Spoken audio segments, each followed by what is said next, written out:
అండి టేస్టీ దాల్ పప్పు కోసం స్వీట్ షాప్కి వెళ్ళవసరం లేదండి, ఇంట్లోనే ఈజీగా తయారు చేసుకోవచ్చు. అయితే ఈ దాల్ పప్పులోనైతే కొంచెం చాట్ మసాలా వేసుకుంటే టేస్ట్ అయితే నెక్స్ట్ లెవెలేనండి. అద్దిరిపోతుంది టేస్ట్ అయితే. ఒకసారి ట్రై చేస్తారా, చాలా టేస్ట్గా ఉంటుందండి.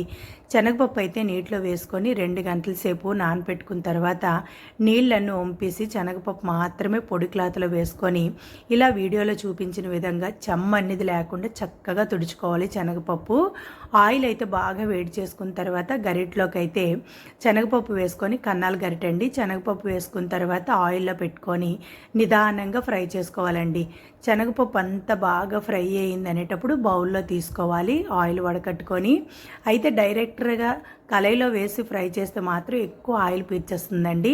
ఇలా గరిటలో వేసుకొని ఫ్రై చేస్తే మాత్రం అస్సలు ఆయిల్ అనేది ఎక్కువ పీల్చుకోదు.